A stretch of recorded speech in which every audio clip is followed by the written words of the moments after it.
Hello students, आज हम electrostatics में जो हमारा फर्स्ट चैप्टर है 12th class electric charges and fields, उसी में हम आज लेक्चर नंबर 2 देख रहे हैं। आप देखिए, आज हम पढ़ने वाले हैं कूलम्स लॉ। इससे पहले हम लोगों ने लेक्चर नंबर 1 में चार्ज और उसकी प्रॉपर्टीज़ के बारे में पढ़ा था, जिसमें हमने क्वांटाइजेशन कंप्लीट किया था। उसके बाद हमने कंजर्वेशन ऑफ चार्ज के बारे में पढ़ा था। चार्ज इनवेरिएबल होता है, मास की तरह चेंज नहीं हो सकता, ये भी प्रॉपर्टी हमने पढ़ी थी। अब हम पढ़ने वाले हैं कूलम्स लॉ। बच्चों, ये एक इम्पॉर्टेंट टॉपिक है, यहाँ पर कंपटीशन के हिसाब से भी कुछ अच्छे क्वेश्चंस बनते हैं। आपको बताना होगा, सबसे पहले देखिए, दो चार्ज पार्टिकल्स, कूलम ने क्या बताया था, अगर दो चार्ज पार्टिकल्स Q1 Q2 हैं और उनके बीच का सेपरेशन R है, तब जो फोर्स रहेगा F12 वो इक्वल एंड अपोजिट होगा F21 के। आप ये भी कह सकते हैं कि इनका मॉडुलस जो है, मैग्नीट्यूड जो है, वो सेम रहेगा और जो इनकी डायरेक्शन है वो अपोजिट रहेगी। मतलब force on 1 due to second charge equal रहेगा force on second charge due to 1। बच्चों, इसको कैसे रीड करते हैं, force on 1 due to second, force on second due to 1, magnitude equal रहेगा, डायरेक्शन अपोजिट रहेगी।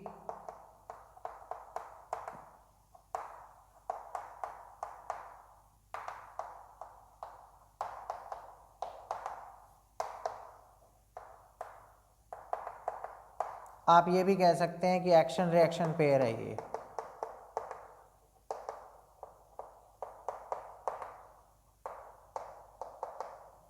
एक्शन रिएक्शन पेयर है, मतलब ये जो हमारा एक्शन रिएक्शन पेयर होता है उस प्रॉपर्टी को फॉलो करता है ये जो हमारा कूलम्स लॉ वाला फोर्स है। अब अकॉर्डिंग टू कूलम ये फोर्स क्या बताया गया था, फोर्स जो है वो डायरेक्टली प्रोपोर्शनल है दोनों चार्जेस के प्रोडक्ट के साथ, एंड फोर्स जो है इन्वर्सली प्रोपोर्शनल है स्क्वायर ऑफ द डिस्टेंस के। इस प्रॉपर्टी को इन्वर्स स्क्वायर लॉ भी कहते हैं, इन्वर्स स्क्वायर लॉ, कि डिस्टेंस के साथ, डिस्टेंस के स्क्वायर के साथ इन्वर्सली प्रोपोर्शनल है ये। ठीक है, जब आप इनको कंबाइन करते हो from equation this and this, what will we get, F जो है proportional to Q1 Q2 by R square. अगर हम ये प्रोपोर्शनलिटी हटाते हैं तो हमारे पास एक कांस्टेंट k लग जाता है, जिस कांस्टेंट k की वैल्यू कितनी होती है, आप यहाँ पर k की वैल्यू लिख लीजिए 1/4 पाई एप्सिलॉन नॉट। बच्चों, ये 1/4 पाई एप्सिलॉन नॉट। अब बच्चों ये बता रहा हूँ मैं आपको कि एप्सिलॉन नॉट क्या है, ये ग्रीक लेटर है। आप इसे इंग्लिश के अल्फ़ाबेट ई के जैसा ना समझे, ये ग्रीक लेटर है। ठीक है, और एप्सिलॉन नॉट का नाम क्या होता है, एप्सिलॉन नॉट का नाम होता है बच्चों absolute permittivity, absolute permittivity of free space, free space, या फिर आप वैक्यूम भी कह सकते हैं। यहाँ पर एक इम्पॉर्टेंट बात है बच्चों की, ये जो एप्सिलॉन नॉट है इसकी जो वैल्यू रहती है, epsilon not absolute permittivity of free space या वैक्यूम। अब मैं आपको बताता हूँ इसमें कि जो ये एप्सिलॉन नॉट की वैल्यू रहती है वो कितनी है और 1/4 पाई एप्सिलॉन नॉट की क्या वैल्यू है। देखो बच्चों, एप्सिलॉन नॉट की वैल्यू होती है 8.85 10⁻⁻12, और जिसे हमने k बोला था 1/4 पाई एप्सिलॉन नॉट, इसकी वैल्यू सॉल्व करने के बाद 9 × 10⁻9 आ जाती है। बच्चों, ये केमिस्ट्री में भी बहुत यूज़ आती है हमारे। ठीक है, ये आप याद रखें, एप्सिलॉन नॉट का नाम है absolute permittivity of free space. कौन सा मीडियम, फ्री स्पेस या वैक्यूम। एक बात ध्यान देने वाली है, जैसे ही मीडियम चेंज होगा दो चार्जेस के बीच का, ये एप्सिलॉन भी चेंज हो जाएगा, उसके अकॉर्डिंग k की वैल्यू भी चेंज हो जाएगी। ठीक है ना, तो हम यहाँ लिख देते हैं कि एप्सिलॉन जो है ये किसी और मीडियम की जब बात करोगे तो एप्सिलॉन ऑफ मीडियम आ जाएगा, और जब कोई एप्सिलॉन मीडियम का आ जाएगा तो हम यहाँ पर k की वैल्यू फिर इतनी यूज़ नहीं कर सकते हैं। ये तो फ्री स्पेस या वैक्यूम के लिए है, जब कोई और मीडियम आएगा तो एप्सिलॉन उस मीडियम का लिखना पड़ेगा। आगे जाकर मैं आपको डाइलेक्ट्रिक कांस्टेंट पढ़ाऊंगा, तब मैं आपको अलग अलग मीडियम के एप्सिलॉन भी कंपेयर करने बताऊंगा। अभी आप सॉरी, अभी आप ये समझें कि ये जो एप्सिलॉन नॉट लगा हुआ है, नीचे जो सफिक्स लगाया हुआ है, ये शो कर रहा है यहाँ पर कि मीडियम कौन सा है, एयर या फिर फ्री स्पेस या फिर वैक्यूम। इन सभी के लिए एप्सिलॉन यानी परमिटिविटी की वैल्यू इतनी ली जाती है। बच्चों एक बात आपको यहाँ पर बताना चाहता हूँ कि परमिटिविटी इसका क्या मतलब है। देखिए, हर मीडियम की अपनी एक परमिशन देने की एबिलिटी होती है। हर मीडियम एक परमिशन देता है किसको, इलेक्ट्रिक फील्ड लाइंस को, to get pass through it. तो अलग अलग मीडियम्स जब रहते हैं हमारे सामने, दो चार्जेस के बीच में जो मीडियम है उसकी बात हम कर रहे हैं। अगर अलग अलग मीडियम्स होंगे तो उनके अंदर से इलेक्ट्रिक फील्ड लाइंस जो गेट पास कर सकती हैं, वो भी नंबर ऑफ लाइंस जो परमिशन मिलती है जिनको गेट पास करने की थ्रू दैट मीडियम, वो अलग अलग होती है। उसी परमिशन से बना है ये परमिटिविटी, ठीक है ना। किस चीज़ की परमिशन, इलेक्ट्रिक फील्ड लाइंस को कहाँ से पास होने देने की, उस मीडियम में से पास होने देने की, उसी परमिशन से बना है परमिटिविटी। तो अब हमारे पास यहाँ पर बात आ गई है बच्चों की एयर या फ्री स्पेस की परमिटिविटी इतनी है, और ये सॉल्व करने के बाद जो के कांस्टेंट बन जाता है उसकी वैल्यू इतनी है। अब आप जानते हैं अगर हम इस के की यूनिट लिखना चाहते हैं तो के की यूनिट यहाँ से आ जाएगी। फोर्स की होती है बच्चों न्यूटन, आर स्क्वायर की हो गई मीटर स्क्वायर, और यहाँ से इसकी हो गई कूलम स्क्वायर। तो newton into metre square upon coulomb square, ये आ गई ना आपके पास के की यूनिट। आप डायरेक्ट इसे यूज़ करिएगा न्यूमेरिकल्स में, केमिस्ट्री में भी ये वैल्यू हमारे बहुत काम आती है। तो ये कूलम्स लॉ का मैग्नीट्यूड फॉर्म है। अब मैं आपको इसके बारे में कुछ इंपॉर्टेंट पॉइंट्स बताता हूँ।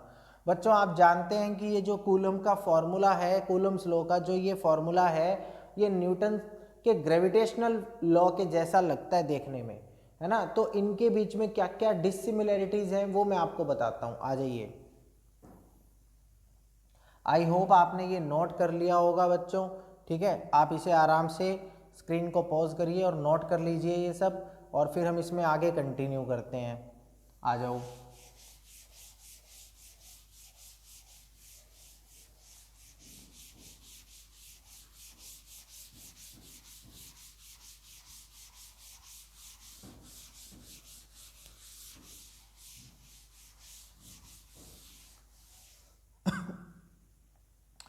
अब देखिए बच्चों, बात जब परमिटिविटी की हो रही है, हमने परमिटिविटी के बाद कूलम्स लॉ में कंपैरिजन करना है किसका,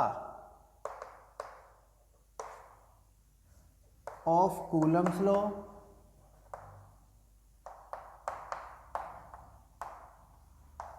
एंड ग्रेविटेशनल लॉ। ये किसका है, न्यूटन का। देखिए बच्चों, जो कूलम्स फोर्स है ना,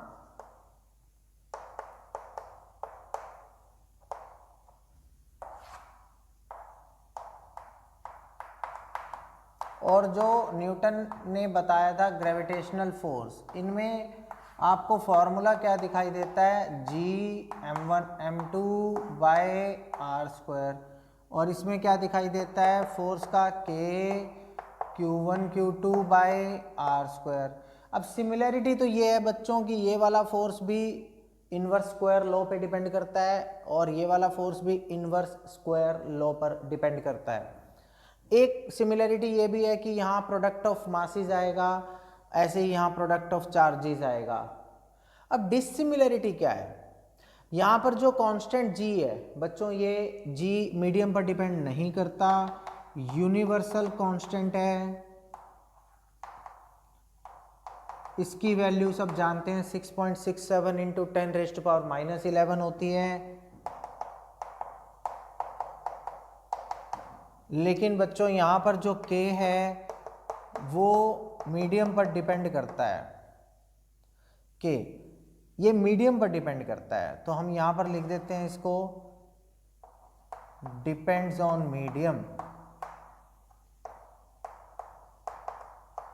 तो एक डिसिमिलैरिटी ये हो गई कि ये मीडियम पर डिपेंड नहीं करता। कोई भी मीडियम दो मासेस के बीच में आ सकता है, फोर्स की वैल्यू मीडियम के साथ चेंज होने वाली नहीं है। लेकिन यहाँ पर है कि मीडियम पर डिपेंड करता है, हर मीडियम की अपनी परमिटिविटी होगी, उसके अकॉर्डिंग यहाँ पर वैल्यू चेंज हो जाएगी तो फोर्स भी चेंज हो जाएगा, ठीक है। और आपको एक बेसिक सा डिफरेंस इन दोनों फोर्स में ये भी पता है कि ये ग्रेविटेशनल फोर्स ऑलवेज अट्रैक्टिव होता है नेचर में, कूलम्स फोर्स तो है अट्रैक्टिव भी हो सकता है, रिपल्सिव भी हो सकता है। जैसे हमने लेक्चर 1 में देखा था कि लाइक चार्जेस रिपेल करते हैं एंड अनलाइक चार्जेस अट्रैक्ट करते हैं, है ना। तो ये फोर्स अट्रैक्टिव या रिपल्सिव दोनों हो सकता है। ग्रेविटेशनल फोर्स जो न्यूटन ने बताया था ओनली अट्रैक्टिव होगा। ये मीडियम पर डिपेंड करता है, ये मीडियम पर डिपेंड नहीं करता। अब एक बहुत इंपॉर्टेंट प्रॉपर्टी बता रहा हूं बच्चों, ग्रेविटेशनल फोर्स एक्सटेंडेड या लार्ज साइज बॉडीज पर भी वैलिड है, जैसे अर्थ और सन के बीच में भी, क्योंकि अर्थ और सन देखिए ना कोई पॉइंट मासेस तो नहीं है, बड़ी बड़ी साइज की एक्सटेंडेड बॉडीज हैं, तो वहां पर भी ग्रेविटेशनल फोर्स वैलिड है। लेकिन कूलम फोर्स का जो ये फॉर्मूला है ये only applicable for point charges है, ठीक है ना, only valid for point charges, ये बात इंपॉर्टेंट है, only valid for point charges. और ये वाला फोर्स एक्सटेंडेड बॉडीज के लिए भी वैलिड है, ये वाला फोर्स ओनली पॉइंट चार्जेस के लिए वैलिड है। आप ये बात अच्छे से नोट कर लीजिए कि मीडियम पर कौन डिपेंड करता है, कौन एक्सटेंडेड बॉडीज के लिए लगाया जा सकता है, कौन सा फॉर्मूला एक्सटेंडेड बॉडीज के लिए यूज नहीं कर सकते। आई होप आपको ये बात समझ में आ रही होगी। चलिए तो अब मैं आपको लेकर चलता हूँ कूलम्स फोर्स के, ये जो कूलम्स फोर्स का हमने फॉर्मूला पढ़ा है इसके ऊपर न्यूमेरिकल कैसे कैसे बनते हैं।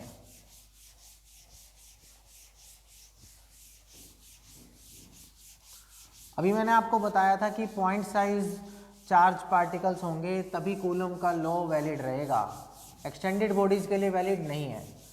अगर दो स्फीयर आ जाएं और उन पर चार्ज अप्लाई कर दिया जाए तब आप वहां कूलम का फोर्स यूज नहीं कर सकते हैं, ठीक है। तो चलिए न्यूमेरिकल्स अगर हम देखें इसमें,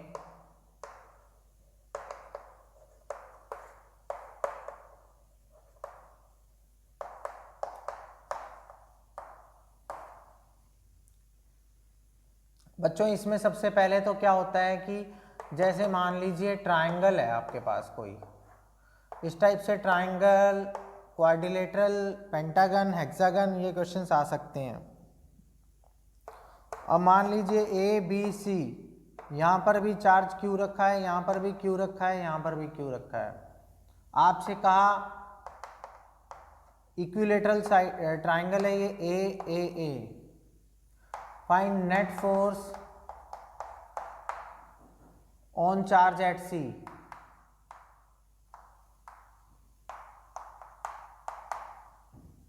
तो बच्चों अब ये कैसे निकालेंगे, प्रिंसिपल ऑफ सुपरपोजिशन आप लोग जानते हैं, प्रिंसिपल ऑफ सुपरपोजिशन आ जाइए, बता भी देता हूँ आपको क्या होता है ये प्रिंसिपल ऑफ सुपरपोजिशन। इसका ये मतलब है कि एक पार्टिकल पर जो नेट फोर्स होगा वो उसके सराउंडिंग में बैठे अदर चार्ज पार्टिकल्स की वजह से वेक्टर एडिशन करना है। जैसे अगर मैं यहाँ पर F on C net force C पर लगने वाला पता करना चाहता हूँ तो मुझे क्या करना होगा, सी पर ए की वजह से, सी पर जो लग रहा है बी की वजह से, उन्हें ऐड करना होगा वेक्टोरियली, क्योंकि फोर्स वेक्टर है तो हमें वेक्टर एडिशन करना होगा। ये बात ध्यान रखना बच्चों कि इसे ही सुपरपोजिशन का प्रिंसिपल कहते हैं। अगर एक पार्टिकल के सराउंडिंग में n number of charge particles हों, वो n कितना भी हो सकता है, तो फिर बाकी सब पार्टिकल्स की वजह से उस पार्टिकल पर जितना फोर्सेस लगेंगे सबको वेक्टर एडिशन करने पर जो नेट फोर्स आता है वही सुपरपोजिशन है, ठीक है। तो अगर अब हम ये सी पर निकलने वाला फोर्स पता करना चाहते हैं तो आप जानते हैं कि सी पर एक फोर्स तो इसकी तरफ आ जाएगा ऐसे, और एक फोर्स यहाँ से लगेगा रिपल्शन इस तरफ ऐसे। बच्चों क्योंकि ये डिस्टेंस भी सेम है ए, ये डिस्टेंस भी ए है, यहाँ पर सब मैग्नीट्यूड्स इक्वल दे रखे हैं, तो जाहिर सी बात है कि ये दोनों फोर्स भी इक्वल आएंगे। अब ये एंगल 60 है तो ये एंगल भी 60 होगा, है ना। तो अब ये F की वैल्यू हम अगर यहाँ लिखना चाहें तो F क्या लिखेंगे हम, K Q1 Q2 में Q² आ गया, डिस्टेंस में ए स्क्वायर आ गया ना, ये फोर्स आ गया। आप जानते हैं ना सी पर क्या फोर्स लग रहे होंगे, एक इसकी वजह से रिपल्सिव और एक इस वाले पार्टिकल की वजह से रिपल्सिव। लाइन ज्वाइनिंग पे लगता है ये फोर्स, इसलिए हमने लाइन को ज्वाइन करके एक्सटेंड कर दिया है, लाइन को ज्वाइन करके एक्सटेंड कर दिया है। याद रखें कि कूलम का जो ये फोर्स है ये हमेशा लाइन ज्वाइनिंग पर लगता है, ठीक है, दो चार्ज पार्टिकल्स को ज्वाइन करने वाली लाइन के अलोंग लगता है। अब आप ध्यान देंगे कि आपको पता है ये दोनों वेक्टर इक्वल है मैग्नीट्यूड में, इनके बीच का एंगल 60 है। बच्चों मैंने आपको वेक्टर की ट्रिक्स में, है ना, आप देख सकते हैं वो वीडियो भी जाकर वेक्टर्स वाली, वहाँ पर मैंने आपको सिखाया था कि अगर टू इक्वल वेक्टर्स हों, एंगल उनके बीच का थीटा हो, तो उनका रिजल्टेंट होता है एडिशन करने पर 2 into x into cos theta by 2। तो उस लिहाज से यहाँ पर बन जाएगा नेट फोर्स, आप यहाँ लिख सकते हैं नेट फोर्स ऑन सी क्या बन जाएगा 2 into F into cos theta by 2, बोले तो 60 बाई 2 यानी कि 30 डिग्री। तो 2 इंटू एफ की वैल्यू आपने यहाँ से लिख ली है के Q square by A square, cos 30 की वैल्यू आप जानते हैं √3 बाई 2। तो ये हमारे पास आंसर आ गया, और ये कहाँ जाएगा, बिल्कुल एंगल बाइसेक्टर पर, यानी कि 30 डिग्री पर, इधर से भी 30 इधर से भी 30, क्योंकि दोनों वेक्टर इक्वल हैं तो रिजल्टेंट बिल्कुल मिडल में जा सकता है एंगल बाइसेक्टर पर, है ना। अब आप एक बार अच्छे से देख लीजिए कि अगर ये ट्राइंगल में मुझसे किसी भी सी पर बैठे हुए पार्टिकल पर नेट फोर्स पूछा था, हमने क्या किया, सुपरपोजिशन का प्रिंसिपल अप्लाई किया। सराउंडिंग में कितने चार्ज हैं, सी के सराउंडिंग में 2 हैं, तो सी पर ए की वजह से जो फोर्स लगा प्लस वेक्टर एडिशन करना है सी पर बी की वजह से जो लगा। बच्चों हमने डायग्राम में सी पर एक फोर्स इधर दिखाया लाइन ज्वाइनिंग पर रिपल्शन, एक फोर्स इधर दिखाया लाइन ज्वाइनिंग पर रिपल्शन, दोनों वेक्टर इक्वल थे, टोटल एंगल 60 था। उस वेक्टर की ट्रिक से 2f cos थीटा बाई 2 यानी 2 into F into cos 60 by 2 30, ये आंसर आ गया ना। और इसकी डायरेक्शन इन दोनों से 30 डिग्री पर, आप जानते हैं कि एंगल बताकर भी डायरेक्शन शो की जा सकती है। ये तरीका है बच्चों इस तरीके के क्वेश्चंस को करने का। कूलम्स लॉ पर जो बेसिक टाइप है, सबसे पहले आप ये वेक्टर वाला यूज़ करके, ऐसे पॉलीगन टाइप के क्वेश्चंस कहते हैं इसको, ट्रायंगल वाले, क्वाड्रिलेटरल वाले, ये टाइप के क्वेश्चंस आ सकते हैं। आप यहाँ स्क्रीन पॉज कीजिए और अच्छे से इसे नोट डाउन कर लीजिए। आगे बढ़ते हैं, मैं आपको बताता हूँ अब।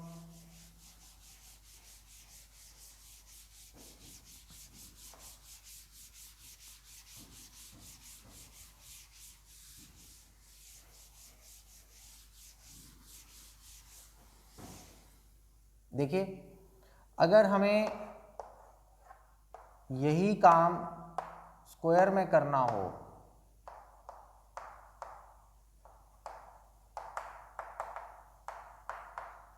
स्क्वायर ऑफ साइड ए, ठीक है, ए बी सी डी, यहाँ पर भी क्यू चार्ज बैठा है, यहाँ पर भी, यहाँ पर भी और यहाँ पर भी। अब मान लीजिए आपसे कहा है find net force on particle at D,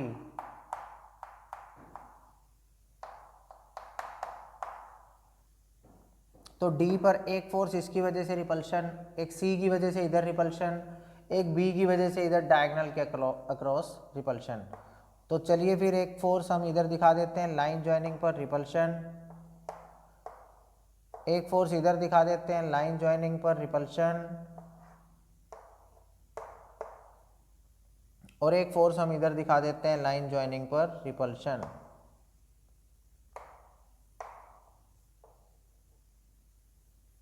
ये पॉइंट बी है, ये पॉइंट सी है, ये पॉइंट ए है। आप देख रहे हैं ना, ये डायगोनल के अक्रॉस लगेगा रिपल्शन, ये साइड ऑफ द स्क्वायर, ये भी साइड ऑफ द स्क्वायर के अक्रॉस। अब एक बात यहाँ पर देखने वाली होगी, जो F1 और F2 हैं वो इक्वल होंगे, लेकिन F3 जो है वो इक्वल नहीं होगा, क्योंकि ये डिस्टेंस जो है वो a√2 है, डिस्टेंस a√2 है। अगर मैं यहाँ पर वैल्यू लिखना चाहूँ बच्चों, तो F1 और F2 की वैल्यू तो आप लिख सकते हैं कूलम का फॉर्मूला अप्लाई करके, के Q square by A square. But F3 जो आएगा बच्चों डायगोनल के क्रॉस आएगा, के क्यू स्क्वायर और डायगनल का स्क्वायर करोगे तो a का स्क्वायर हो जाएगा √2 का 2 हो जाएगा, यानी कि 2a²। अब आप जानते हैं कि हम इस पॉइंट पर 3 वेक्टर देख रहे हैं और तीनों को सॉल्व करना है। तो अब उसका सिंपल तरीका है, आपको ये दोनों इक्वल वेक्टर दिख रहे हैं तो इक्वल पर 90 डिग्री है इन दोनों के बीच का एंगल, तो f√2 हो जाएगा, f हम इसको कह रहे हैं। और उसके साथ वो 45 पे जाएगा, डायगोनल भी 45 पर होता है, बिल्कुल इसी के ऊपर आपके अगली फिगर में ऐसे दिखा सकता हूं। यहां पर आ जाएगा f√2 और यहां पर आ जाएगा f3। f√2 में आप f1 इंटू √2 भी कह सकते हो। ये पार्टिकल d है। बच्चों अब क्या करना होगा, आप देख रहे हैं ये कैसे आ गया, क्योंकि ये फोर्स F1 और ये फोर्स F2 90 डिग्री पर है, इनकी वैल्यू भी इक्वल है, तो मैंने f√2 लगा दिया 45 पर इन दोनों का। वेक्टर की ट्रिक यूज कर रहा हूं, आप जाकर पीछे वेक्टर वाले टॉपिक से मेरा वीडियो भी देख सकते हैं। अब फिर मैंने आपको f3, ये 90 डिग्री ये डायगोनल के क्रॉस लग रहा था जो कि 45 पे होता है, इसका मतलब f3 के साथ 0 डिग्री एंगल पर हमारा ये वाला फोर्सेस आ जाएंगे जो इन दोनों से सॉल्व होके आए हैं। अब मुझे लास्ट में इन दोनों का 0 डिग्री एंगल पर वेक्टर का लॉजिक लगाना है और आंसर निकाल देना है। तो 0 डिग्री पर अगर वेक्टर का लॉजिक लगेगा, नेट फोर्स ऑन डी आएगा, तो वो क्या आएगा f3 plus f1 into √2। Solve कर देंगे। 0 डिग्री पे तो सीधा एडिशन हो ही सकता है वेक्टर्स का, तो हम सीधा वैल्यूज रखेंगे और आंसर निकाल लेंगे। f3 की वैल्यू यहाँ से पुट कर देंगे, f1 f2 की वैल्यू यहाँ से पुट करेंगे, √2 साथ लग जाएगा, सिंपल आंसर आ जाएगा। और जो डायरेक्शन है इस नेट फोर्स की वो आपको दिखाई दे रहा है कि इस डायगोनल के अक्रॉस आ जाएगी, है ना, आ जाएगी ना डायगोनल के अक्रॉस। तो इस टाइप से पॉलीगन वाले क्वेश्चंस बन सकते हैं। ठीक है, आ जाइए, आप इसे नोट करिए, स्क्रीन को पॉज करिए, अच्छे से नोट डाउन करिए, उसके बाद हम इसको थोड़ा आगे बढ़ाते हैं। आइए बच्चों, कभी कभी क्या होता है, आई होप आपको मेरी बात तो समझ में आ रही होगी। कुछ भी अगर डाउट लगता है आपको तो आप कमेंट कर सकते हैं, मैं पूरी कोशिश करूँगा आपके सारे कमेंट्स के रिप्लाई करने के लिए।